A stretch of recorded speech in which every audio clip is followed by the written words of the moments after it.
Summary of Think Again. The Power of Knowing What You Don't Know by Adam Grant. Overview.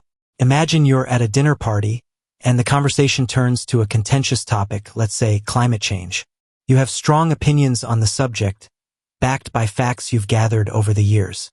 As you passionately argue your point, you notice your friend Sarah listening intently, but with a puzzled expression. When you finish, she gently says, "That's interesting. Have you considered this recent study that suggests?" This scenario encapsulates the core message of Adam Grant's Think Again. In our rapidly evolving world, the ability to reassess our beliefs and open our minds to new information is crucial. Grant argues that we often fall into the trap of believing we know more than we actually do, a phenomenon psychologists call the illusion of knowledge. Grant introduces us to three mindsets that people often adopt: the preacher, the prosecutor, and the politician. The preacher defends their own beliefs, the prosecutor attacks the beliefs of others, and the politician seeks to win the approval of their audience. However, Grant proposes a fourth, more beneficial mindset: the scientist. Consider the story of BlackBerry.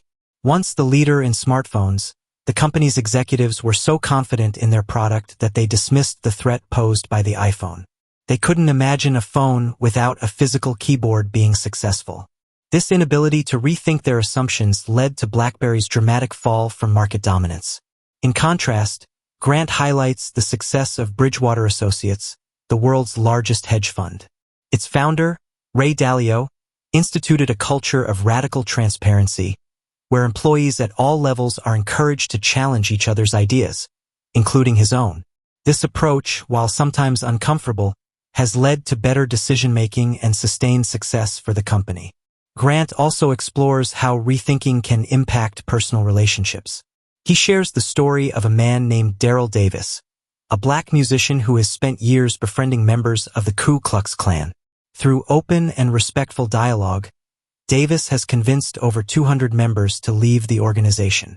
This remarkable example shows how the willingness to engage with opposing viewpoints can lead to profound change. The book doesn't just point out the problem. It offers practical strategies for cultivating a rethinking mindset.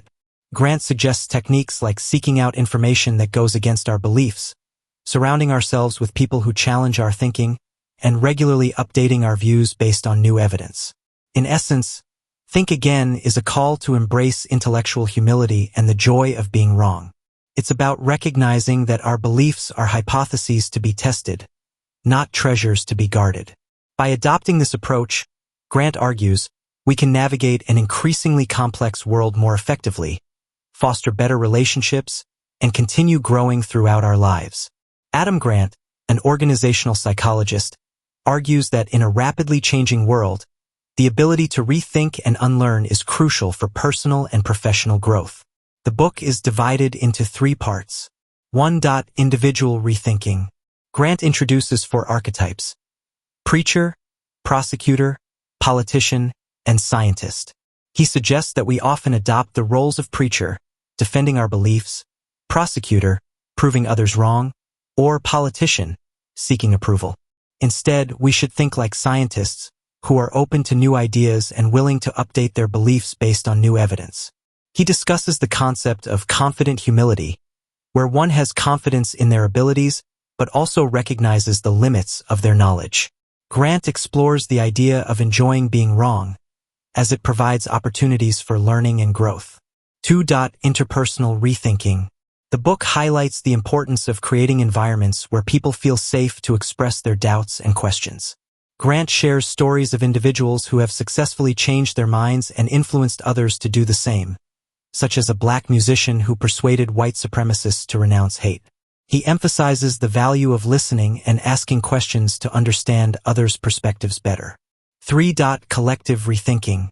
Grant discusses how organizations and societies can foster a culture of rethinking. He provides examples of companies that have thrived by encouraging employees to challenge the status quo. The book also covers the role of education in promoting lifelong learning and adaptability. Part 1. Individual rethinking. Imagine you're Sarah, a successful marketing executive. You've always prided yourself on your ability to predict consumer trends and craft compelling campaigns. But lately, You've noticed that your strategies aren't yielding the results they once did. You're faced with a choice. Double down on what's always worked, or step back and reassess your approach. This is where individual rethinking comes into play. Grant argues that achieving individual rethinking starts with embracing intellectual humility. This doesn't mean doubting everything you know, but rather being open to the possibility that you might be wrong. It's about holding your beliefs lightly enough that you can update them when presented with new evidence. Consider the story of Jeff Bezos, the founder of Amazon. In the early days of the company, Bezos was convinced that hiring only the brightest minds from top universities was the key to success. However, he soon realized this strategy was leading to a homogeneous workforce lacking in diverse perspectives. Bezos rethought his approach, implementing a bar-raiser interview process that prioritized candidates who could bring unique insights to the team, regardless of their educational background. This willingness to rethink his hiring strategy played a crucial role in Amazon's growth and innovation. Grant suggests several strategies for achieving individual rethinking. 1. Develop a scout mindset. Instead of approaching discussions as a soldier defending territory, adopt the mindset of a scout exploring new terrain. Be curious and open to discovering new information, even if it challenges your existing beliefs. 2. Seek out constructive criticism. Grant shares the story of Daniel Kahneman, a Nobel Prize-winning psychologist. Despite his expertise, Kahneman actively seeks out criticism of his work, even offering a cash prize to anyone who can find flaws in his research. This approach has helped him refine his theories and avoid major mistakes. 3. Practice detachment. Learn to separate your ideas from your identity. If you can view your beliefs as separate from who you are, it becomes easier to revise them without feeling threatened. 4. Embrace the joy of being wrong. Instead of feeling embarrassed when you're wrong, try to see it as an opportunity for growth. Grant cites the example of Alan Mulally, former CEO of Ford, who implemented a color-coded system for project updates. Counterintuitively, Mulally celebrated when executives presented red, troubled projects, as it allowed the team to address issues early and collaboratively. 5. Create a challenge network. Surround yourself with people who will respectfully challenge your ideas. Warren Buffett, for instance, has long relied on his business partner Charlie Munger to provide a contrarian perspective on potential investments. 6. Regularly update your views. Set aside time to reflect on your beliefs and whether new evidence supports or contradicts them. Ray Dalio, founder of Bridgewater Associates, keeps a record of his principles and regularly updates them based on new experiences and information. To put this into practice, let's return to Sarah, our marketing executive. Embracing individual rethinking, she decides to challenge her assumptions about consumer behavior. She seeks out younger team members for fresh perspectives, attends workshops on emerging technologies, and even spends time observing how her teenage niece interacts with brands on social media. This process is uncomfortable at times, forcing Sarah to confront gaps in her knowledge. However, it ultimately leads her to develop innovative marketing strategies that resonate with a new generation of consumers. Grant emphasizes that individual rethinking isn't a one-time event, but a continuous process. It's about cultivating a mindset of lifelong learning and adaptation. By embracing this approach, we can navigate an ever-changing world more effectively, make better decisions, and continue growing both personally and professionally. Part 2: Interpersonal Rethinking. The concept of interpersonal rethinking, emphasizing the importance of creating environments where people feel safe to express their doubts and questions. This section of the book is rich with real-life examples and stories that illustrate how rethinking can transform relationships and influence others positively. Imagine a bustling office where ideas are constantly exchanged, but not always challenged. In this environment, people often stick to their beliefs, fearing that questioning them might lead to conflict or judgment. Adam Grant introduces us to the story of Daryl Davis, a Black musician who embodies the essence of interpersonal rethinking. Daryl Davis had an unusual hobby. He sought out members of the Ku Klux Klan and befriended them. His goal was not to confront them with anger or to prove them wrong, but to understand their perspectives and engage in meaningful conversations. Davis approached these interactions with curiosity and respect, asking questions about their beliefs and listening to their answers without immediate judgment. One of the most powerful moments in Davis's journey occurred when he met Roger Kelly, a high-ranking Klan leader. Instead of attacking Kelly's views, Davis invited him to his home, shared meals with him, and engaged in long conversations. Over time, Kelly began to question his own beliefs. The safety and respect that Davis provided allowed Kelly to rethink his deeply ingrained prejudices. Eventually, Kelly left the Klan, crediting his friendship with Davis as a significant factor in his transformation. Grant uses this story to highlight several key principles of interpersonal rethinking. 1. Creating psychological safety. Davis created an environment where Kelly felt safe to express his thoughts and doubts. This psychological safety is crucial for encouraging open dialogue and rethinking. 2. Listening and asking questions. Instead of trying to prove Kelly wrong, Davis listened actively and asked thoughtful questions. This approach helped Kelly reflect on his own beliefs and consider alternative viewpoints. 3. Building relationships. By building a genuine relationship based on respect and understanding, Davis was able to influence Kelly's thinking more effectively than through confrontation or debate. Grant also shares examples from the corporate world. He describes how Bridgewater Associates, a leading investment firm, fosters a culture of radical transparency and open-mindedness. Employees are encouraged to challenge each other's ideas and assumptions, regardless of their position in the company. This culture of rethinking has contributed to Bridgewater's success by ensuring that the best ideas, not just the loudest voices, prevail. In another example, Grant talks about Pixar animation studios, where feedback is an integral part of the creative process. Pixar's Brain Trust meetings bring together directors, writers, and animators to critique each other's work. The goal is not to criticize but to improve the final product. By creating a safe space for constructive feedback, Pixar ensures that its films benefit from diverse perspectives and continuous rethinking. Through these stories, Grant illustrates that interpersonal rethinking is not about winning arguments or changing minds on the spot. It's about fostering an environment where people feel valued and heard, which in turn encourages them to reconsider their own views. This approach can lead to profound changes in attitudes and behaviors, both in personal relationships and professional settings. Part 3. Collective rethinking. The concept of collective rethinking, which involves fostering a culture where organizations and societies continuously challenge the status quo and embrace new ideas. This section of the book is filled with compelling examples that illustrate how collective rethinking can lead to innovation and success. Imagine a company that has been successful for decades but is now facing declining sales and increasing competition. The leadership team is aware that something needs to change, but they are unsure where to start. This is where the principles of collective rethinking come into play. One of the most striking examples Grant shares is the story of Bridgewater Associates, one of the world's largest hedge funds. Founded by Ray Dalio, Bridgewater is known for its unique culture of radical transparency and constant rethinking. Dalio believes that the best ideas should win, regardless of where they come from. To achieve this, Bridgewater has implemented practices that encourage employees to challenge each other's ideas openly and constructively.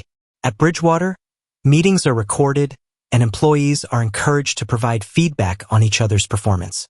This level of transparency ensures that everyone is held accountable and that no idea goes unchallenged.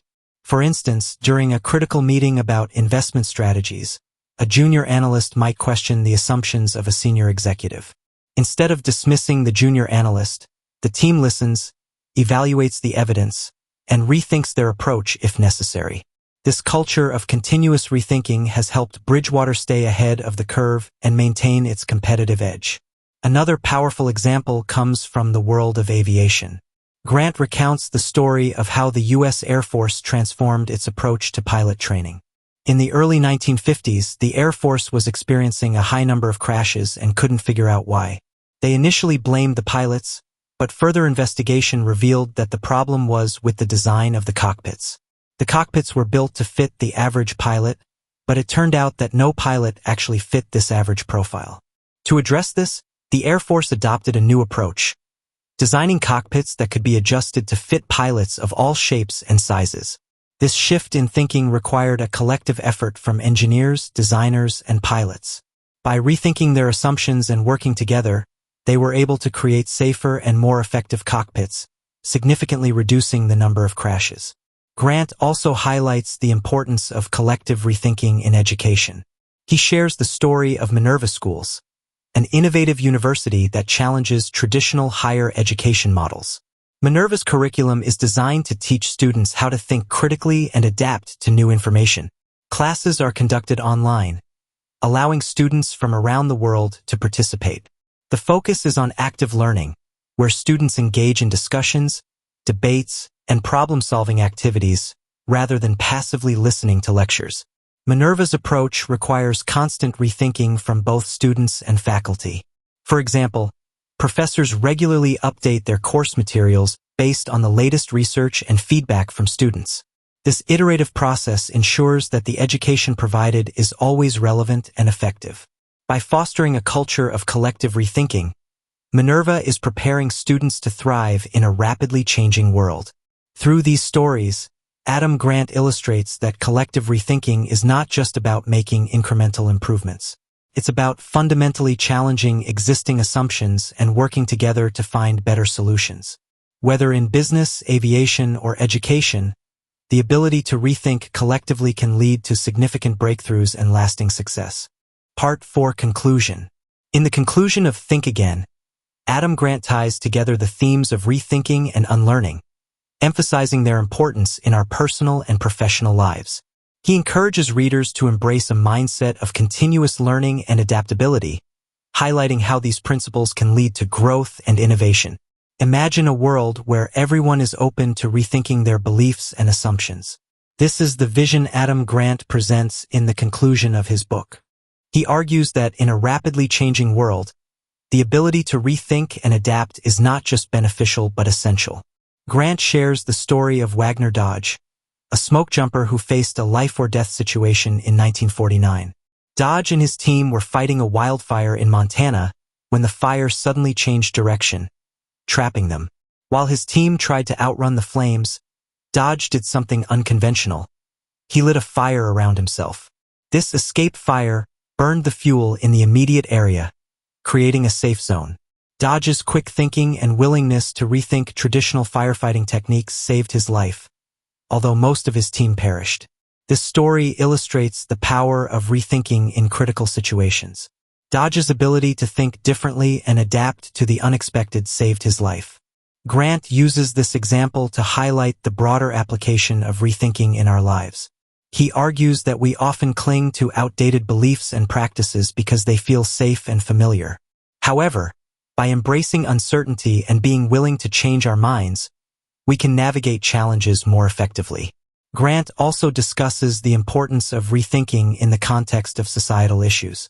He shares the example of the U.S. Forest Service, which for decades followed a policy of suppressing all wildfires. This approach led to the accumulation of dry vegetation, making wildfires more severe when they did occur. In the 1970s, the Forest Service began to rethink its strategy, allowing some fires to burn naturally to reduce fuel loads and restore ecological balance. This shift in thinking has led to more sustainable forest management practices. In the conclusion, Grant emphasizes that rethinking is not about abandoning our values or principles. Instead, it's about being open to new information and perspectives, and being willing to update our beliefs when necessary. He encourages readers to cultivate a mindset of confident humility, where we have confidence in our abilities but also recognize the limits of our knowledge. Grant also highlights the role of education in fostering a culture of rethinking. He argues that schools and universities should teach students how to think critically and adapt to new information, rather than simply memorizing facts.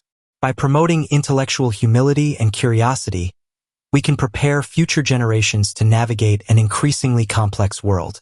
Through these stories and insights, Adam Grant concludes Think Again with a powerful message.